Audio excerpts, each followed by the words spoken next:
forward with new information and agreed to wear a wire. Today, prosecutors described Asaro as gangster through and through, a cold and callous killer. The defense warned jurors not to trust the word of witnesses they called murderers and liars. Every juror has reportedly checked off they've seen the movie Goodfellas, as they now decide what happened in the real-life version. Kristen Dahlgren, NBC News, New York. Hey, NBC News fans, thanks for checking out our YouTube channel. Subscribe.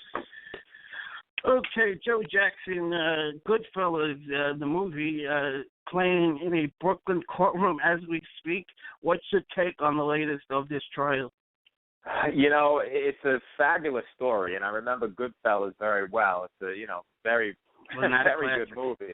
But, here's what ends up happening in this case, and it's amazing that, what are we, 36, 7, 8 years later, because it happened in 1978, that there's justice finally being found in the case.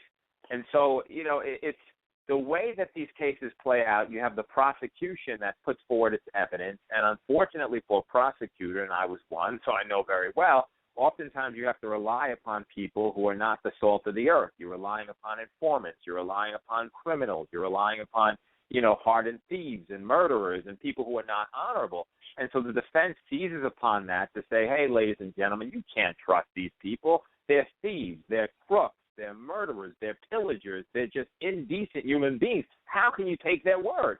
Well, the problem I think the defense may have in this case is that there is some corroboration, that is support for, the things that some of the wise guys are saying. And here's what I mean. I always say that there are some people who tell the truth, but they tell it very poorly. And I mean, they're nervous. They're on a witness stand. They're stuttering. They're stammering. They're sweating. And so they look like they just can't be believed. And then there are other people who are lying, but they do so very well. They're just so calm and comfortable. And every word is a lie, but they tell it so smoothly that you think it's true. And so how do you separate that if you're a juror and you're dealing with a case from 1978, which is so old? You got retired FBI agents that are testifying, being dragged into court, witnesses who are dead. You have witnesses who are government informants and snitches and people.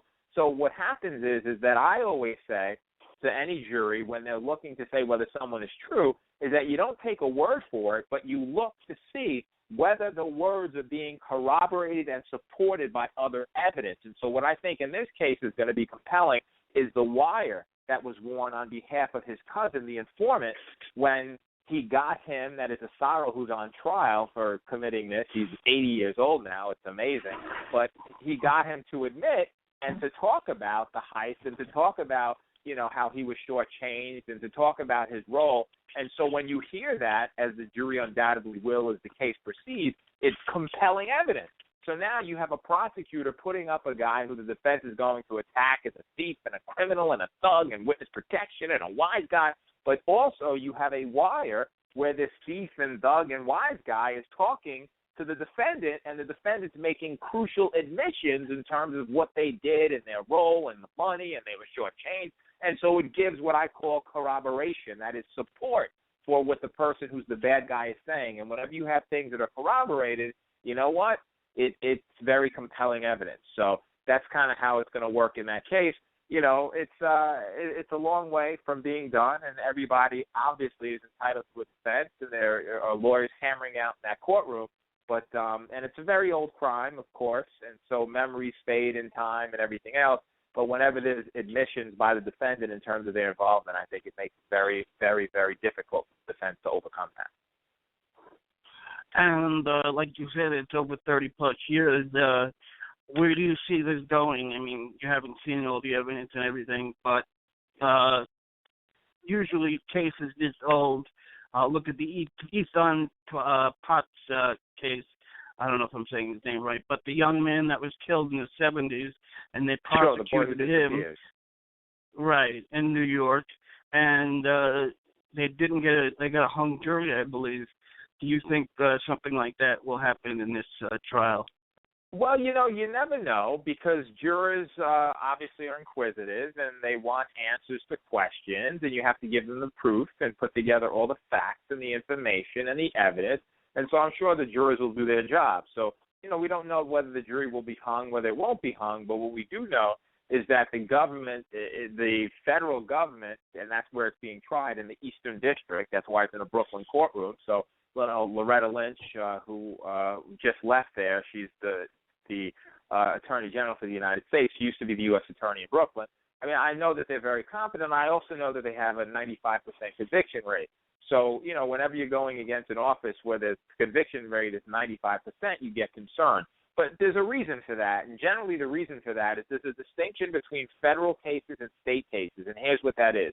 Generally speaking, when you're tried in a state courtroom, and Ethan Tate, he was tried by the Manhattan District Attorney in a state courtroom, but when you're tried in a state courtroom, generally there's an arrest, and then the state builds their case against you, right? You do something wrong, you get arrested, and then the state goes and they investigate and they build their case.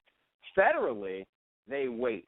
They do wiretapping. They look and they do surveillance upon you. What are your habits? What are you doing? What are you doing on your computer? Who are your associates? What are their habits? How long have you known them? What do they do? Are they bad people? So they build their case and they essentially have their case prepared before they even make the arrest. And so the federal government, as distinguished from the state, oftentimes it's very much more difficult to fight a federal case because they generally have the goods. And in this case, there was a lot of wiretapping going on. As the intro piece, was talking about that you played, he ultimately approached the feds, became an informant for them, and he began engaging the defendant, Asaro, to make, these incriminating remarks. And so now you've got him, making certain crucial admissions, and then you have people talking about how he was there and what his role was and everything else. So with those people saying what his role is, and then the defendant himself talking about, what certain role they played, it's